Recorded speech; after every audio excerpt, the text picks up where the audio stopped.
All the snow is turned to water. Christmas days have come and gone. Broken toys and faded colors, all that's left to linger on. Come on, hop up on your soapbox. Ba-da-da-da. Okay. All right. Check this out. Welcome, y'all. I had to be very careful sitting down today because look at this awesome mug. One of my voice and piano students, Jose Cepeda, went to Mexico over the Thanksgiving break, and he brought me back this awesome earth and clay mug, and I got it full of coffee right now. Coffee, drink some. So, welcome back to the Soapbox. How are you? I'm feeling good. My hair's still a little wet because I took what's called a shower. Yeah, I've heard that it's good for the health, so I started doing that this year. And next year, I'm hoping to do it more. Anyway, I hope you're good. Today, I want to talk about something very special to me. I want to talk a little bit about Christmas music. So here's the deal. We all know, what I find fascinating, I started researching Christmas songs, right? I recently got hired for a gig. I'm going to be playing piano at a party, and they want Christmas songs. And so I started going through the lists of Christmas songs, and I'll tell you this, we all know a lot of holiday songs. We know a lot of Christmas songs, maybe a couple Hanukkah songs. But in terms of like one genre of music, there are like, you probably know like 5 dozen Christmas songs off the top of your head without even really having to think about it. You've got...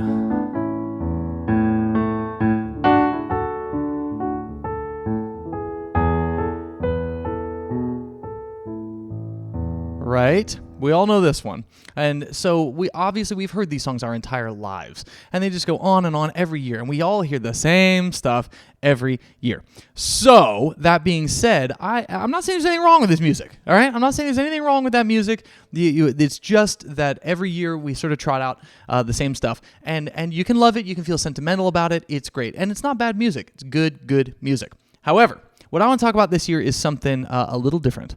And what I want to get to is actually my featured album right here. Y'all, I want to talk about Andrew Bird's album, Hark. Now, this album I got on vinyl last year. This is a dope-ass Christmas album. And now we're going to do a whole day on Andrew Bird. I need to do a whole episode, maybe a series on Andrew Bird, because I think Andrew Bird is probably my favorite solo recording artist alive. Now, I haven't heard all the solo recording artists, obviously, but Andrew Bird gets my vote. And look at this. Open that bad boy up.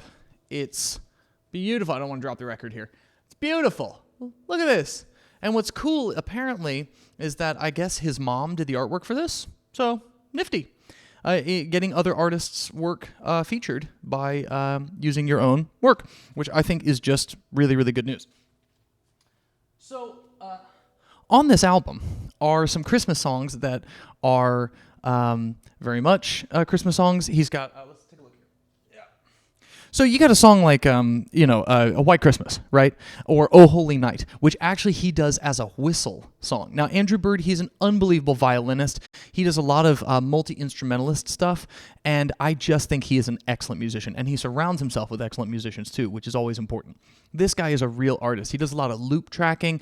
We're going to go into his albums down the line, but he made this great Christmas album, and what I love is that he didn't just plop onto it a bunch of your run-of-the-mill Christmas songs. He put on here some things that are unusual. And this, I think, is it's not like a get-up-and-dance kind of Christmas album. It's this very cozy, sort of, we're all inside, it's cold outside, it's dark a lot. It's really, really wonderful. So I want to play some examples to show you what I love about this album.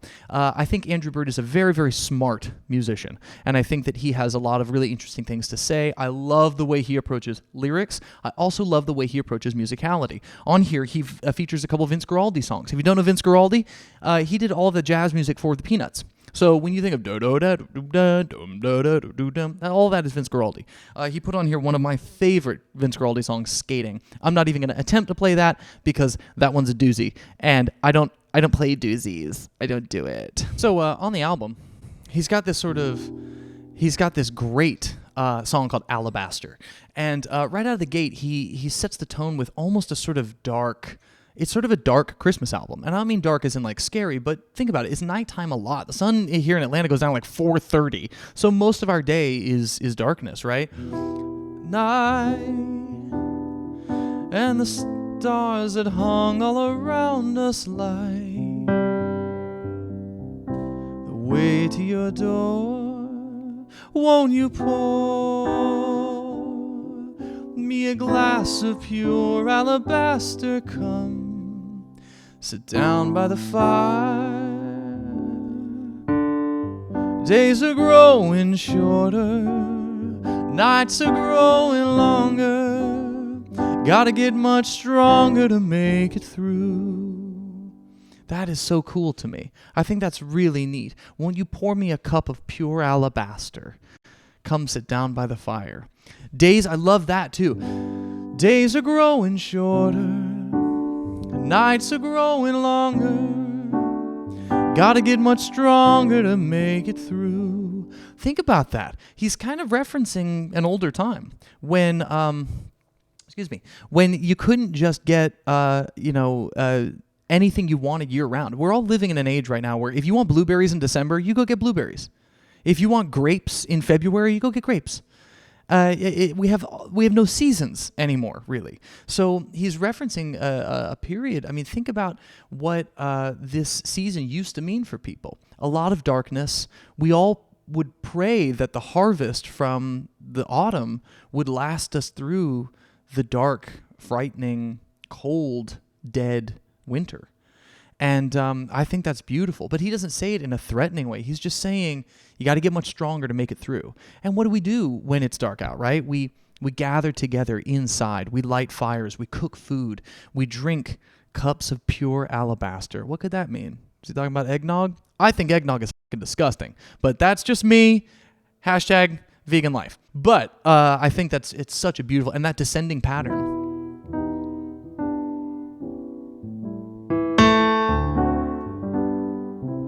That descending pattern from that E minor, beautiful. I really, really love that. And I promise you, Andrew Bird plays it better than I do. But he wrote that song, and that's a wonderful song. So here you have a Christmas song or a holiday theme song, which is not necessarily something you've heard before.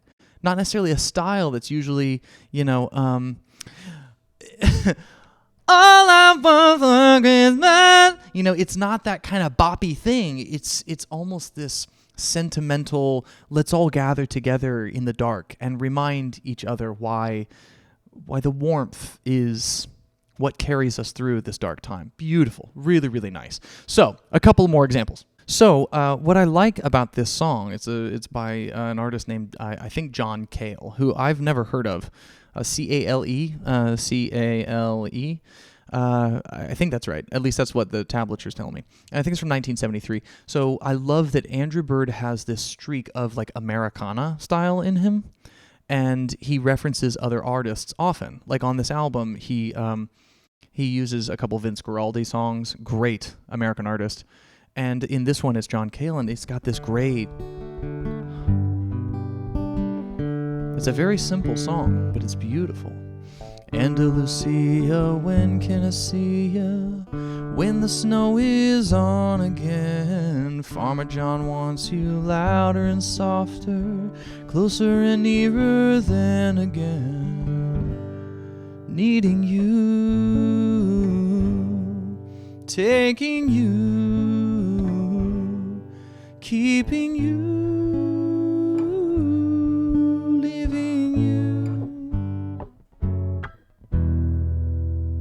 In a year and a day, to be sure that your face doesn't alter, your words never falter. I love you. Really interesting. I don't know what Andalusia is. I should have looked it up. But think about this lyric. Farmer John wants you louder and softer. Huh. That's unique to me. because usually I think if something is louder, it's harder. But that's not necessarily the case. Can you be louder and also softer with your delivery? Really interesting. Say, just like the song I played, Andalusia, right? It's a very soft feeling song, but you could turn the volume up. Interesting idea. Good lyrics all around. Andrew Bird is not one. I think he's of the echelon of artists that have now reached a level of quality that he's not going to release a stinker. He's going to pick good songs to cover. He's going to pick good artists to work with. He's not going to release some half-ass song that it just feels like he kind of shit out and cranked out, right? Especially when it comes to something like the holidays.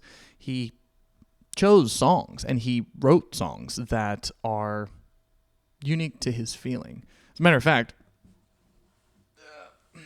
he's got a song on here called Christmas in April, and I love that he's bopping it on the nose. He's even saying in the song, hey, look, here I am writing Christmas songs in April. Because if you want the album, not many people know this, but if you want the album by Christmas time, you got to do all your damn recording in spring so that they can do post and edits and mixes all throughout the rest of the year.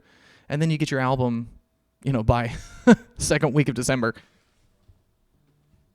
But I love that he's not pretending like that's not the case. He's sort of letting the audience in on this experience with him, which I appreciate as a listener. Now, just one more example that I want to use here because I think it's really, really great. During the shutdown, during the COVID pandemic, I don't know if you remember that, but we were all locked in our houses and everybody was really afraid. And then we started watching as the elderly, our friends, celebrities, songwriters, people succumbed. People were ravaged by the disease. And so there's one of the people who died during this time was John Prine. And I don't know a lot of John Prine. I did a little watching sort of in his kind of eulogies and, his performances. But Andrew Bird chose that year to put a John Prine song on this album.